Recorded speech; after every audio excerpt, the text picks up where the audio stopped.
Hello everyone, कैसे हैं आप सब। उम्मीद करता हूं कि आप सब ठीक होंगे। आज मैं राया and the last dragon movie को एक्सप्लेन करने जा रहा हूं। तो चलते हैं मेन स्टोरी लाइन की तरफ। कहानी की शुरुआत होते ही हमें दिखाया जाता है कि खुमांड्रा में अधिकतर सभी लोग पत्थर की मूर्तियां बन गए होते हैं, बस कुछ चंद लोग ही बचे होते हैं। और इसी बात को समझाने के लिए कहानी 500 साल पीछे शिफ्ट होती है। हमें दिखाया जाता है कि 500 साल पहले खुमांड्रा में लोग और ड्रैगन्स एक दूसरे के साथ खुशी खुशी रहते थे। खुमांड्रा उस वक्त एक स्वर्ग होता है क्योंकि उनके पास शांति, समृद्धि और पानी ये सब कुछ होता है। लेकिन फिर वहां पर एक महामारी फैल जाती है जिसे ड्रून कहते हैं।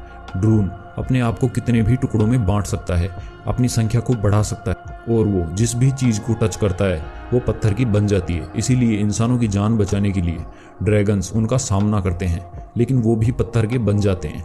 तब आखिरी बचे ड्रैगन सीसू ने अपनी पावर्स को एक जैम में इकट्ठा किया और उसे ब्लास्ट किया, जिससे सारे के सारे ड्रून्स वहां से चले गए और इंसान वापस जिंदा हो गए। लेकिन ड्रैगन्स अभी भी ठीक नहीं हो पाए। सीसू ने इंसानों की मदद की, इसीलिए इंसानों ने उसे बहुत सम्मान दिया। लेकिन धीरे धीरे लोगों की नीयत उस पावरफुल जैम को पाने के लिए खराब होती गई। लोग आपस में लड़ने लगे, इसीलिए खुमांड्रा कई टुकड़ों में बंट गया और सभी लोग एक दूसरे की जान के दुश्मन बन गए। अब कहानी प्रेजेंट में आती है और हमें एक छोटी लड़की राया को दिखाया जाता है। वो बहुत ही सावधानी से ट्रैप्स को पार करते हुए उस जगह तक पहुंच जाती है जहां जैम होता है। वो सोचती है कि इतने पावरफुल जैम तक पहुंचना इतना आसान तो नहीं हो सकता। तभी उसके पीछे एक फाइटर आ जाता है। अब उन दोनों के बीच एक छोटी सी फाइट होती है और फाइट के बाद हमें पता चलता है कि वो फाइटर राया के डैड ही थे और वो उसी जैम के प्रोटेक्टर हैं। वो राया की फाइटिंग स्किल्स से काफी इंप्रेस होते हैं और उसे जैम का नया रक्षक बना देते हैं। अगले दिन राया के फादर, जिनका नाम चीफ बेंजा होता है, वो राया से कहते हैं कि दूसरे समुदाय के लोग यहाँ आ रहे हैं।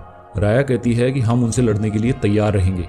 तब चीफ बेंजा उसे कहते हैं कि हमें उनसे लड़ना नहीं है, मैंने खुमांड्रा को वापस एकजुट करने के लिए उन्हें दावत पर बुलाया है। इसी के साथ हमें यहाँ पर यह भी पता चलता है कि खुमांड्रा 5 समुदायों में बट गया है, जिन्हें ड्रैगन के शरीर के अंगों के हिसाब से बांटा गया है। फर्स्ट, टेल, जो कि अपने शानदार फाइटर्स के लिए फेमस है। सेकंड, टैलन, जो कि जेब कतरों और तेज धार औजारों के लिए फेमस है। थर्ड, स्पाइन, जो कि विशालकाय लोगों और बड़ी कुल्हाड़ियों के लिए फेमस है। फोर्थ, हर्ट, जिनके पास ड्रैगन जैम है, यानी राया जहां रहती है वो समुदाय। एंड फिफ्थ, फैंग, जो कि पीठ के पीछे वार करने यानी धोखा देने के लिए फेमस है। अब सभी समुदाय के लोग हर्ट में पहुंच जाते हैं जहां चीफ बेंजा उनका स्वागत करते हैं। लेकिन वो सब उनके स्वागत से ज़्यादा खुश नहीं होते क्योंकि उन सबको ये लगता है कि ड्रैगन जैम हर्ट को समृद्धि और खुशहाली देता है। तभी राया की दोस्ती फैंग की महारानी की बेटी न्यूमारी से हो जाती है। वो दोनों ही ड्रैगन सीजू की बहुत बड़ी फैन होती है। न्यूमारी राया से खूब बातें करती है और उसे सीसू का लॉकेट देकर उसका विश्वास जीत लेती है। इसीलिए राया उसे जैम दिखाने के लिए ले जाती है। जैसे ही न्यूमारी को जैम दिखता है, वो राया को धक्का देकर गिरा देती है और अपने लोगों को फ्लेयर गन जलाकर इशारा करती है। दरअसल उसने ये सब कुछ केवल ड्रैगन जैम तक पहुंचने के लिए किया होता है, यानी कि उसने राया को धोखा दिया था। अब वहां पर न्यूमारी के लोग आ जाते हैं। राया उनसे लड़ने के लिए तैयार होती है। तभी वहां पर चीफ बेंजा अपनी तलवार लेकर आ जाते हैं और उनसे फाइट करते हैं। फाइट के दौरान उनके पैर पे तीर लग जाता है और वो घायल हो जाते हैं।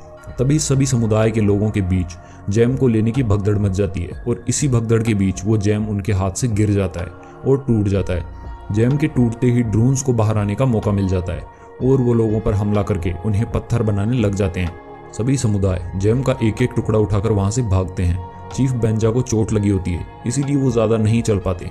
वो राया से कहते हैं कि अब तुम जैम की प्रोटेक्टर हो, कभी भी हार मत मानना और मैं तुमसे बहुत प्यार करता हूँ बेटा। ये कहकर वो राया को पानी में फेंक देते हैं। दरअसल ड्रून्स को केवल 2 ही चीजों से दूर रखा जा सकता है, पानी और जैम। अब ड्रून्स चीफ बेंजा को भी एक पत्थर बना देते हैं। राया पानी में से ये सब कुछ देख लेती है और वो बहुत चिल्लाती है।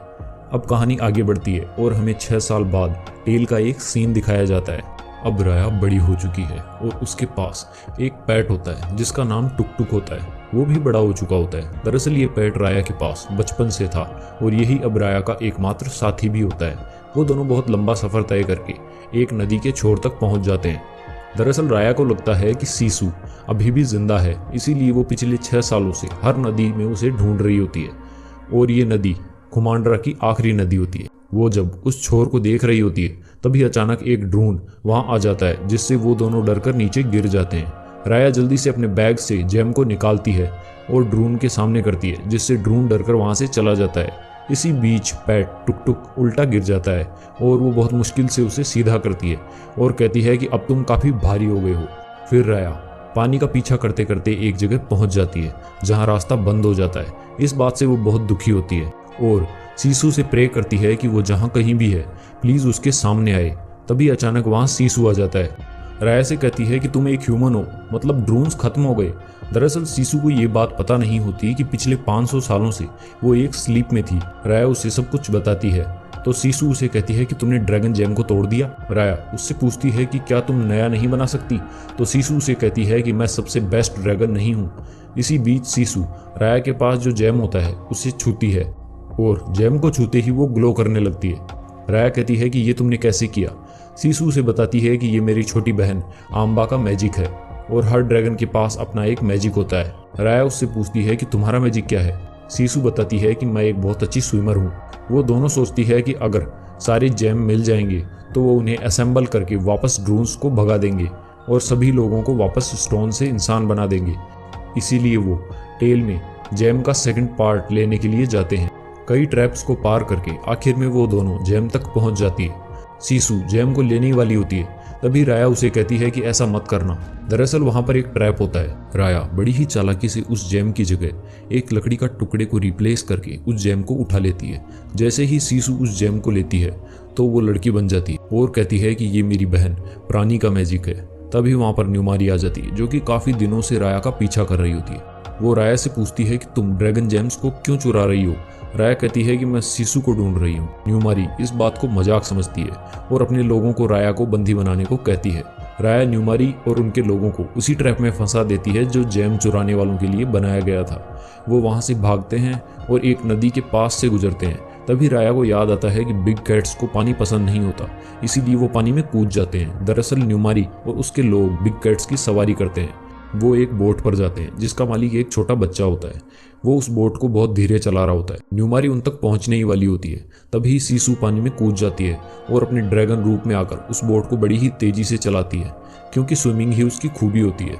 बोट का मालिक जो बच्चा होता है उसके पेरेंट्स को भी ड्रोन्स ने स्टोन बना दिया होता है।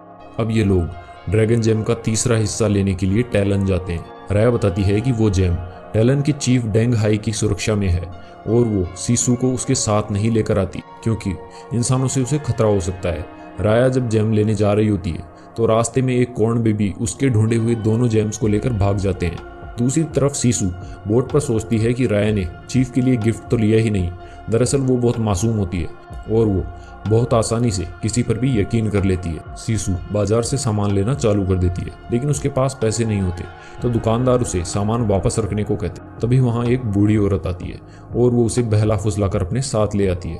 दूसरी तरफ राया कैसे जैसे करके उस कॉर्न बेबी को पकड़ती है और उससे दोनों जेम वापस ले लेती है। वो उससे पूछती है कि तुम्हारे मॉम डैड कहाँ हैं, जिस पर वो बताती है कि उन्हें ड्रोन्स ने पत्थर बना दिया। राया उन्हें अपनी बोट पर भेज देती है क्योंकि वो उनकी मदद करना चाहती है। राया अब चीफ डेंग हाई के घर पर जाती है। वहां जाकर उसे पता चलता है कि डेंग हाई को तो ड्रोन्स ने पत्थर बना दिया है और अब वो जेम किसी और के पास है। दूसरी तरफ वो बूढ़ी औरत सीसू को टैलन के मेन गेट के बाहर खड़ी कर देती है जहां ड्रोन्स होते हैं और उसे कहती है कि मुझे वो दोनों जेम के टुकड़े दो जो तुम्हारे पास है, वरना मैं तुम्हें यहाँ पर छोड़ दूंगी। सीसू से कहती है कि मैंने तुम्हारे ऊपर भरोसा किया था, जिस पर वो बूढ़ी औरत कहती है कि यही तुम्हारी सबसे बड़ी गलती थी और दरवाजे को बंद करने लगती है। तभी वहाँ राया आ जाती है और वो ड्रैगन जेम की मदद से ड्रोन्स को वहाँ से भगाकर सीसू को बचा लेती है। साथ ही वो उस औरत से तीसरा ड्रैगन जेम का टुकड़ा भी छीन लेती है। अब वो सब वापस बोट पर आ जाते हैं। सीसू अभी भी उसी धोखेबाज औरत के बारे में सोच रही होती है। तभी राया उसे बताती है कि किसी पर भी भरोसा मत करना, अब ये दुनिया ऐसी ही हो गई है। अब वो सब फोर्थ जेम का टुकड़ा ढूंढने के लिए स्पाइन निकल पड़ते हैं। सीन शिफ्ट होता है और हमें फैंग में न्यूमारी को दिखाया जाता है जो अपनी मोम को राया की जेम कलेक्शन के बारे में बताती है और कहती है कि मुझे पूरी सेना चाहिए ताकि मैं उनसे वो सारे जेम छीन सकूं। अब न्यूमारी वहां से पूरी सेना लेकर स्पाइन की तरफ निकल पड़ती है। दूसरी तरफ राया और सीसू स्पाइन पहुंच गए होते हैं। वो जैसे ही स्पाइन के मेन गेट के पास पहुंचते हैं तभी वो दोनों एक ट्रैप में फंस जाती है और बेहोश हो जाती है। जैसे ही उनकी आंख खुलती है उनके सामने स्पाइन का एक विशालकाय वॉरियर होता है। उसने उन दोनों को बांध रखा होता है। वो उनसे पूछता है कि तुम्हारी हिम्मत कैसे हुई कि तुम स्पाइन के ड्रैगन जेम को चुराने की सोचो। दरअसल उसने राया के बैग में 3 ड्रैगन जेम्स के टुकड़ों को देख लिया होता है। वो उनसे बातें कर रहा होता है, तभी राया का पैट टुक टुक आता है और वो उस वॉरियर को जोर से टक्कर मारता है, जिससे वो गिर जाता है। और उसके गिरते ही कॉर्न बेबी और उसके 3 फ्रेंड मंकी उसे रस्सियों से बांध देते हैं। दूसरी तरफ हमें न्यूमारी को दिखाया जाता है, जो कि अपनी पूरी सेना को लेकर स्पाइन के दरवाजों पर खड़ी होती है। न्यूमारी स्पाइन से कहती है कि राया और उसके साथियों को मेरे हवाले करो, वरना हम तुम्हारे ऊपर हमला कर देंगे। राया जब आवाज़ सुनती है तो वो समझ जाती है कि वो न्यूमारी है। राया देखती है कि स्पाइन के सभी लोग स्टोन बन चुके होते हैं, यानी केवल वही एक वॉरियर बचा होता है। लेकिन न्यूमारी को इस बात का पता नहीं होता। तभी राया उस वॉरियर से कहती है कि हम अकेले ड्रोन से नहीं लड़ सकते, हमें तुम्हारी मदद चाहिए। क्या तुम हमारी मदद करोगे ताकि हम अपने लोगों को वापस जिंदा कर सकें?